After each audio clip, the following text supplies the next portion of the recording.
여러분 그 에어맥스 사용하시는 분들 계시잖아요. 저는 운동할 때도 쓰고 산책할 때도 쓰고 그러다 보니까 때가 잘 타더라고요. 요게. 근데 이거를 제가 때를 깨끗하게 지우는 방법을 찾았거든요. 이거 뭐냐면은 비타민C 제품 바르고 그대로 저녁에 써가지고 비타민C 화장품에 여기 이렇게 그대로 묻어있어요. 이거를 분리를 해서 그러고 나서 여러분 요런 표백제 팔거든요. 하얀 빨래들만 따로 빨 때 이거 한 스푼을 넣어주면은 하얗게 깨끗하게 빨래가 잘 돼요. 근데 얘를 에어맥스와 같이 물에 담궈 놔주면은 말도 안 되게 깨끗해집니다.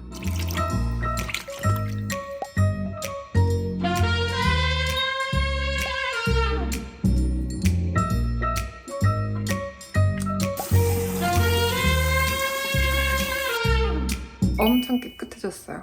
보이시죠?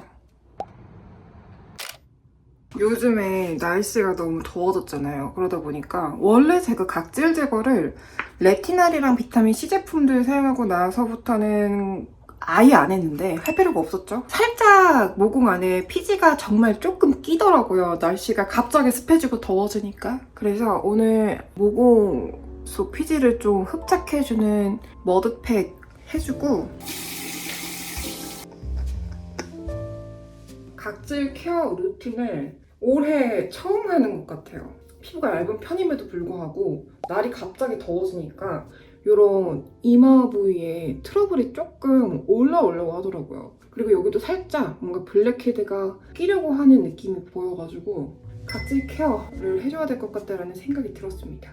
메디테라피라는 브랜드에서 나온 그 파우더 세럼인데 이게 비피다예요. 이게 뭐냐면은 모공 안에 있는 그 유해균, 좀 트러블을 유발시킬 수 있는 유해균들을 좀 처리해주는 제품이라고 생각을 하시면 되십니다. 이거를 모공 부분에다가 조금 뿌려줘서 트러블을 좀 방지를 해줄게요.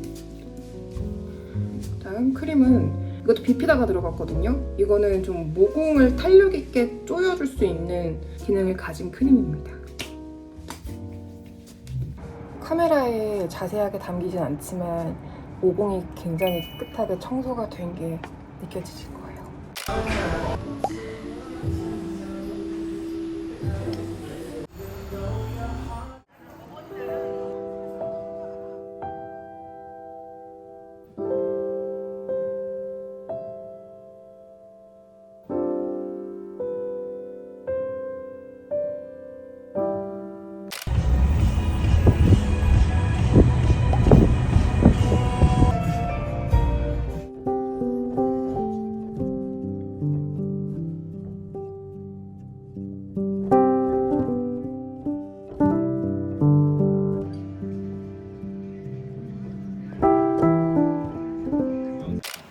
요거 멜라닌 색소가 뭉친 부위에다가 레이저를 쏴서 그 뭉친 색소들을 좀 파괴해줄 수 있는 그런 뷰티 디바이스로 한번 소개를 해드렸었는데 따라서 구매하신 분들이 되게 많이 계셔가지고 어떻게 사용하는지 한번 설명을 해드리도록 하겠습니다.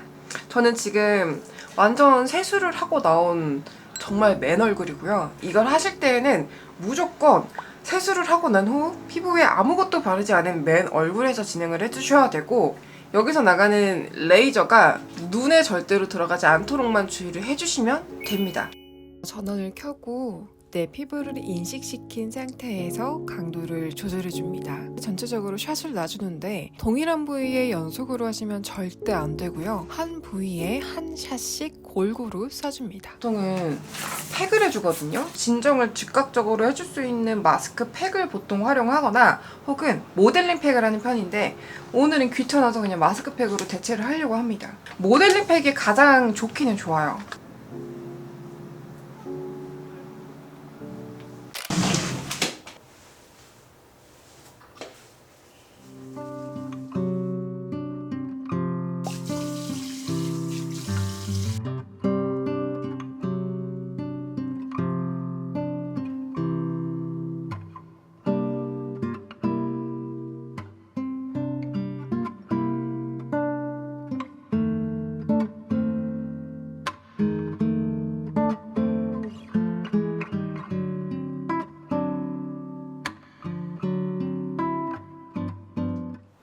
제가 한 달 만에 다시 운동을 하러 갑니다, 여러분. 한 달 동안 운동을 못했어요. 그래서 오랜만에 다시 헬스장에 등록을 해서 열심히 운동을 시작해보려고 합니다.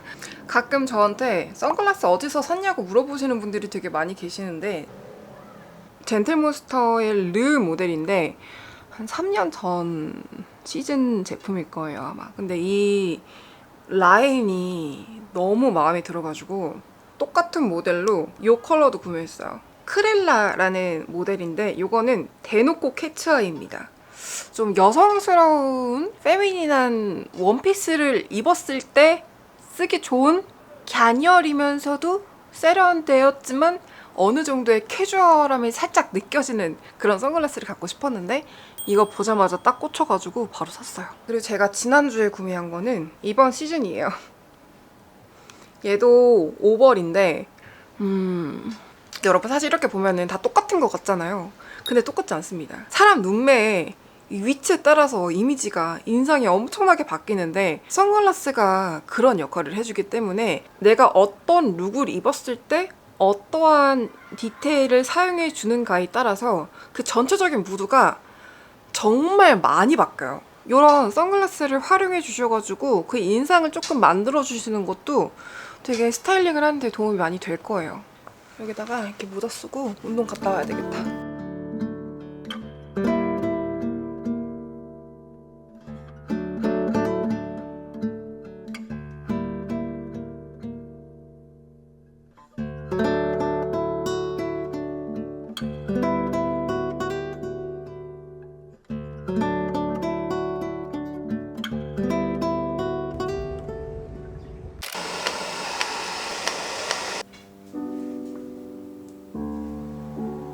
모델링 팩을 할 때는요, 이 팩 자체 무게감이 굉장히 크기 때문에 앉아있는 것보다 누워있는 게 훨씬 더 좋습니다.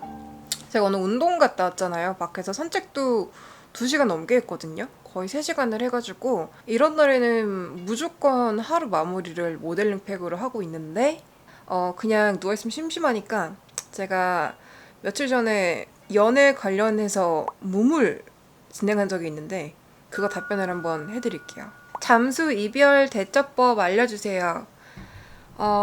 잠수 이별? 사실 대처라고 할 건 없죠. 상대방이 잠수를 타버리면은 내가 할 수 있는 건 없으니까. 내 인연이 아니었다라고 생각하는 게 저는 가장 확실한 것 같아요. 왜냐면은 뭐가 문제였지? 뭐가 싫었지? 이유가 뭘까? 아무리 백날 머리 써매고 고민을 해봤자 답을 찾을 수가 없어요. 그 사람은 내 인연이 아니었다라고 생각을 하는 게 저는 가장 깔끔하다고 생각을 합니다. 장기간 연애 비결. 아무리 잘 맞아도 결국에는 싸우는 일이 정말 사소하더라도 생길 수가 있잖아요. 그런 순간들을 잘 해결해 나가면서 만약에 이러한 다툼이 또 생겼을 때 어떻게 할 것인가에 대해서 이야기를 많이 나누는 게 저는 연애를 건강하고 오랫동안 지속할 수 있는 최고의 방법이라고 생각을 합니다. 베띠님은 연애한 지 얼마나 되셨어요? 어떤 일을 하는 분이세요? 저는 지금 4개월 정도 연애를 하고 있고요. 너무 잘 만나고 있습니다. 제 남자친구는 사업을 하는 사람이고요. 소개로 만났어요. 80일 정도 됐고 남친이 연락을 잘하는 성격이 아닌데 바쁘고 피곤해해서 뭐 하는지 못 물어보겠어요. 답장도 4-6시간 뒤에 올 때가 있는데 그럼 전 답장이 왔네? 아직이네? 이러고 혼자 있는 시간이 나를 만든다는데 제가 애정결핍이 있는 걸까요? 연락 잘 해보려고 노력하겠다고 했는데 이런 일이 있는 거라 저의 불안을 어떻게 고쳐야 할까요? 상대방이 4시간 혹은 6시간 만에 답장이 한 번 오는 거를 이해가 안 된다면 굳이 이해하려고 하지 않았으면 좋겠어요. 그거는 그냥 단순하게 나랑 연락하는 패턴이 안 맞는 거예요. 맞춰가기 위해서 노력을 하면서 개선을 할 수 있는데 상대방이 그냥 무조건적으로 너가 나를 이해해야 돼 라는 식으로만 이야기를 한다면은 거기서 굳이 내가 이해가 되지 않고 스스로가 너무 힘들고 뭔가 내가 결핍이 있나? 라고 자괴감까지 드는 순간이 오는데도 이해를 하려고 노력하는 거는 저는 아시죠? 그냥 모든 연락이 그런 패턴이면 저는 못 만나요. 이런 거를 기다리지 못하는 게 결핍은 아니에요. 21살 모쏠이에요. 주변에 남자가 정말 없는데 나라는 사람을 잘 보여주는 방법이 있을까요? 있죠. 외적인 모습에서 생김새, 옷차림, 머리 스타일 조금 더 깊게 들어가면은 말투, 목소리, 말을 하는 뉘앙스, 사용하는 단어들 더 깊게 들어가서 그 모든 것들에서 느껴지는 그 사람만의 고유한 성격이나 더 들어가서는 취향, 취미 이런 것들에서 타인이 나에게 매력을 느낄 수 있는 요소들이잖아요. 그게 그냥 나인 거죠. 제가 낯을 가리는데 관심 있는 사람이 있어요. 어떻게 다가가면 좋을까요? 이 생각은 하셨으면 좋겠어요. 내가 지금 저 사람에게 먼저 다가가지 않으면은 평생 엮일 일이 없다. 나중에 미친 듯이 후회할 것 같다 라는 판단이 서시면은 어떤 말이든지 먼저 붙여보세요. 가볍게. 썸 탈 때 안 맞는 느낌이 드는 경우가 있는데 그 외에 좋은 점이 있을 수도 있지만요. 그럴 때 썸을 계속 이어간다 혹은 거기서 멈춘다. 썸을 탈 때 안 맞는 느낌이 들면 저는 멈춥니다. 근데 그게 어떠한 종류의 것이냐에 따라서 좀 다르긴 한데 저는 그 안 맞는 게 대화로 개선될 수 있는 부분이 아니다라는 판단이 들면 멈추고요. 이게 대화를 통해서 맞춰갈 수 있는 영역이라면 저는 계속 갑니다. 레띠님 남자친구분 누구 닮으셨나요? 그리고 어떤 점에서 가장 이끌렸나요? 제 남자친구는 누구 닮았지? 닮은 사람 딱히 없는 것 같은데? 약간 우람한 몸? 좀 생각하는 방식이나 취향, 말을 하는 뉘앙스, 그리고 어떠한 삶을 살아가는 태도나 가치관? 이런 거에서 저는 엄청 멋있다고 느끼고 반했습니다. 레띠님 사랑해요. 참고로 저 여자임. 레띠님 너무 좋아서 급 고백하고 이만 잠자라. 너무 귀엽다. 이런 애교 있죠? 갑작스럽게 내 감정을 솔직하게 털어놓는 이런 애교는 연인이건 친구 관계건 정말 전 좋은 거라고 생각을 해요.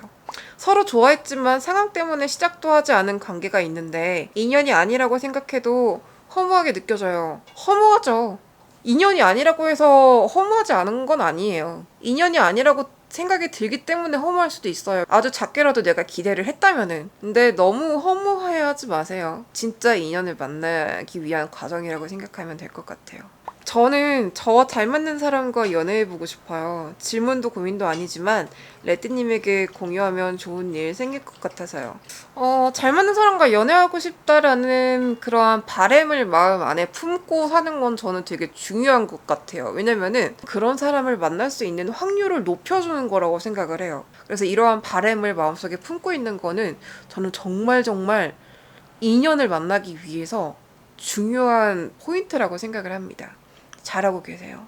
20대 후반인데 이제는 새로운 사람을 만나려니 지쳐요. 마음을 줬다가 괜히 나만 진심이어서 상처받을까봐. 마음을 무조건 많이 주세요. 혹은 무조건 마음을 덜 주세요라고 하기가 애매한 게 내가 예를 들어서 지금 썸을 타거나 연애를 하고 있는 그 상대가 어떤 사람인지를 내가 빠르게 파악을 하는 게 먼저라고 생각을 해요. 그 다음에 내가 마음을 어떻게 줄 건지를 생각하는 게 저한테는 개인적으로 정답이라고 생각을 하거든요. 그냥 사람을 파악하는 거를 우선순위로 두신 다음에 그 다음에 내 마음을 여는 것도 저는 괜찮다고 생각을 합니다. 나한테 맞는 방식으로 사람을 만나는 게 저는 가장 좋은 것 같아요. 저는 오늘 아침에 드로잉 수업을 하고 오후에는 미팅 하나가 있어서 아침 일찍 집을 나왔습니다.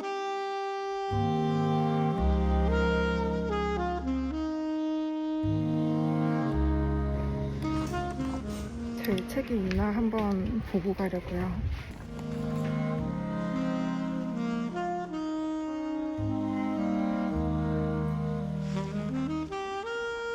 제 책이 잘 있네요.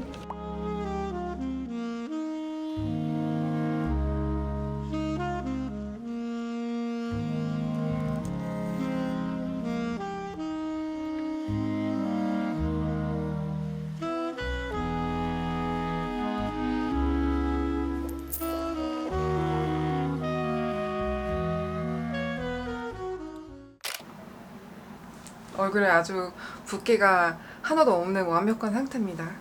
지금 생리가 3일 남았어요. 그러니까 제가 한 일주일 전쯤부터 생리가 시작하려고 하면은 생리전 증후군이라고 해가지고 좀 기운 없고 우울하고 부정적이고 되게 엄청 다운되고 의욕도 없어지고 식욕도 엄청 좀 약간 들쑥날쑥해지고 그러거든요. 근데 제가 이번에 좀 많이 괜찮았어요. 제가 요즘에 이거 먹거든요, 여러분. 이거 탱글이라는 건데 이게 뭐냐면은 그 생리하기 전에 좀 호르몬이 불균형으로 인해서 막 입 터지고 몸 붓고 기분 다운되는 거를 예방해주는 그런 영양제거든요. 건기식이에요. 히알루론산이 같이 들어가 있어가지고 생리하기 전에 좀 트러블 올라오거든요. 저는 한두 개씩. 그것도 이번에는 진짜 하나도 없었어요. 이거 챙겨 먹고 이게 혈중 콜레스테롤 개선, 혈행 개선 막 이런 게 있어가지고 생리하기 전에 입 터져서 막 살 좀 찌고 몸 붓고 그런 경우 되게 많잖아요. 제가 그걸로 정말 한 달에 한 번씩 곤욕을 치르는 스타일인데 이번에 이걸 챙겨 먹고 컨디션이 정말 완벽해요. 지금 생리가 내일 모레 글피 시작인데도 불구하고 너무너무너무너무너무 만족스럽습니다.